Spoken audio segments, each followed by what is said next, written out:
ఎన్నున్నాయి తెలియదా ఫైనల్ గా చూడండి, మధ్యాహ్నం వరకు ఉంటాయి కదా. మాకైతే 3 అయితే పక్కా ఉన్నాయి, అలాగ 2 ఉన్నట్టున్నాయి. నాకంటే ఎక్కువ ఆతృత ఆయనకుంది మేయర్ బీజేపీ గెలవాలని. అదే ఉంది. I respect the feeling, but మేము ఇట్లా ఎతకపోవటాలు ఫస్ట్ ఆఫ్ ఆల్ ప్రభుత్వాలు పదవుల కంటే ముందు రాజకీయాలలో హుందాతనం రావాలి.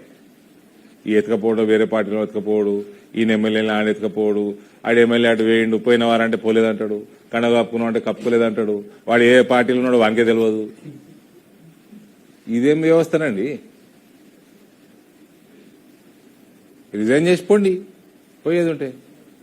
బీజేపీలో కూడా వచ్చారు చాలా మంది, మధ్యప్రదేశ్లో వచ్చిర్రు, కర్ణాటకలో వచ్చిండ్రు, రాజీనామాలు చేసారు, వచ్చిర్రు, ఎలక్షన్లు కొట్లాడారు, గెలిచిర్రు బీజేపీ టికెట్ల మీద.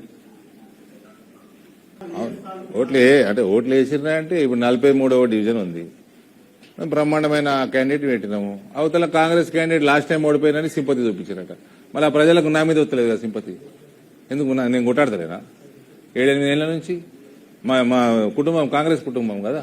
మా నాయన కాంగ్రెస్ అంత పెద్దడు, కాంగ్రెస్ రాకపోతుండేనా, ప్రభుత్వం ఉండ రాకపోతుండేనా?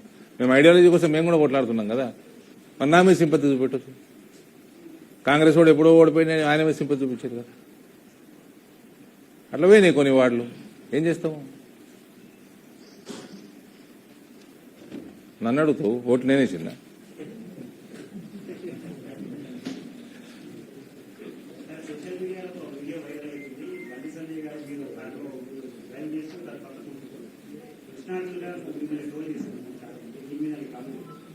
బండి సంజయ్ గారికి కూడా నేను అభినందనలు తెలియజేస్తున్నా.